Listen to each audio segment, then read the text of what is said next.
Para saudara dan saudari yang Tuhan cintai, selamat pagi dan selamat bertemu lagi dalam Renungan Harian edisi hari Selasa tanggal 17 November 2020. Hari ini gereja merayakan peringatan wajib Santo Elizabeth dari Hungaria. Mengawali hari yang baru ini, kita hendak mendengar dan merenungkan sabda Tuhan. Marilah sebelum kita mendengar dan merenungkan sabda Tuhan, kita berdoa. Dalam nama Bapa dan Putra dan Roh Kudus. Amin. Allah Bapa, para yatim piatu, Santa Elizabeth melihat dan menghormati Kristus dalam diri kaum papa. Semoga karena doa dan teladannya kami pun melayani orang malang dan papa dengan cinta kasih sejati. Bersabdalah ya Tuhan, kami siap untuk mendengarkan. Terpujilah Engkau Bapa, Putra dan Roh Kudus, kini dan sepanjang segala masa. Amin. Para saudara dan saudari yang Tuhan cintai, sabda Tuhan yang hendak kita dengar untuk mengawali hari yang baru ini diambil dari Injil Lukas pasal 19 ayat 1 sampai 10. Tuhan sertamu. Inilah Injil Tuhan kita Yesus Kristus menurut Santo Lukas. Yesus memasuki kota Yeriko dan berjalan melintasi kota itu. Di situ ada seorang kepala pemungut cukai yang amat kaya bernama Sakeus.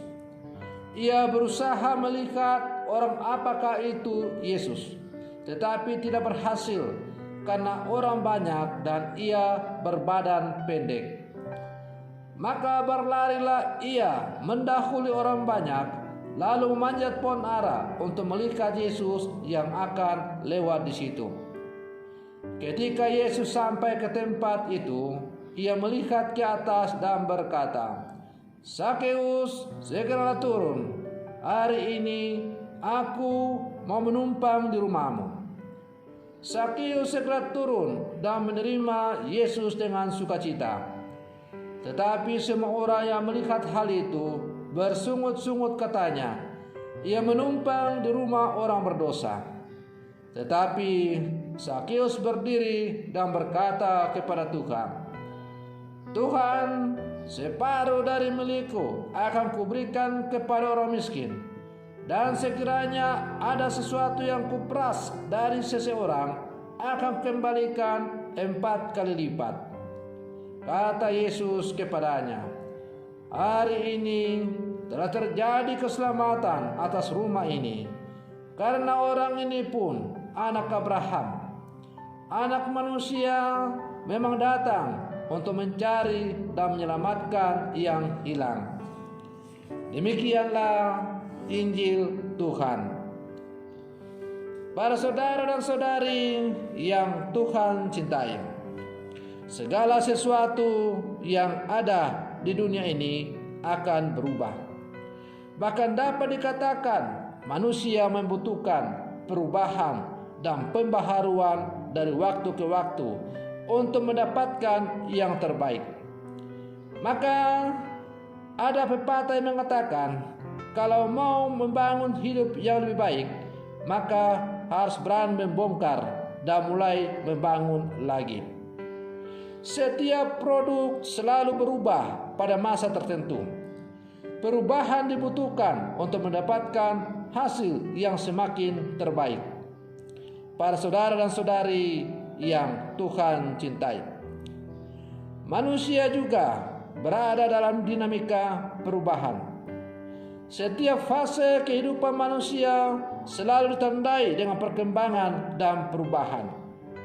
Ambillah contoh, tahun 80-an kita belum mengenal yang namanya handphone atau HP yang sekarang sudah menjadi marak. Tetapi sekarang HP itu sudah bermunculan di mana-mana.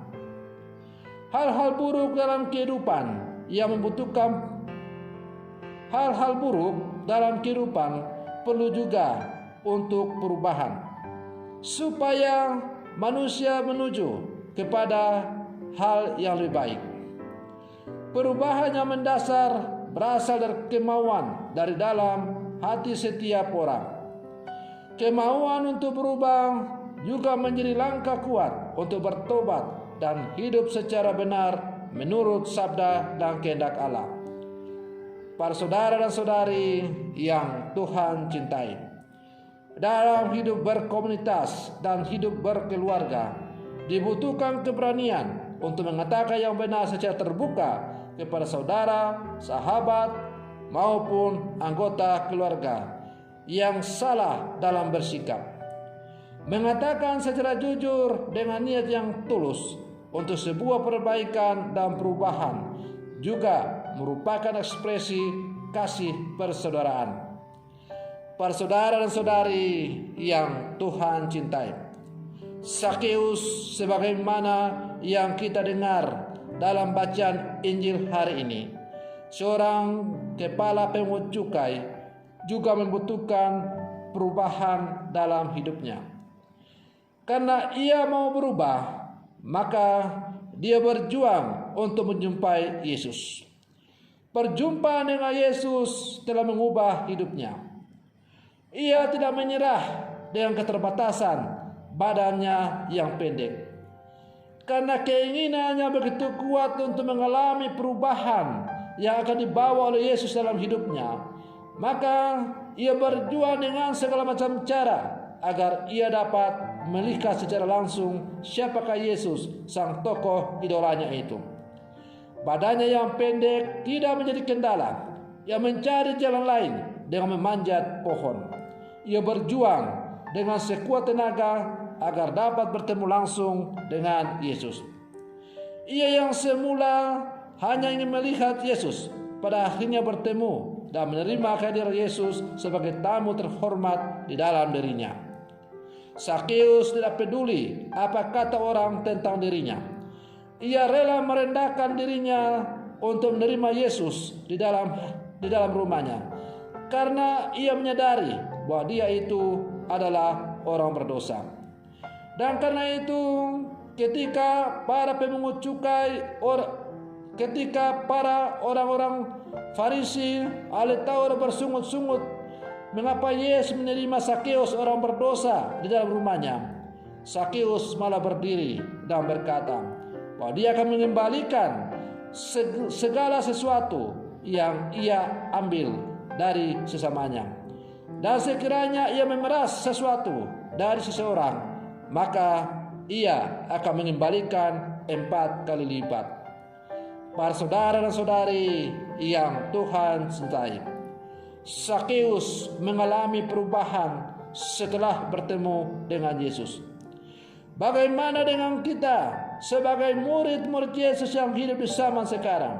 Kita telah menerima Yesus yang diawali dengan penerimaan sakramen pembaptisan, yang kemudian dilengkapi dengan sakramen-sakramen yang lain.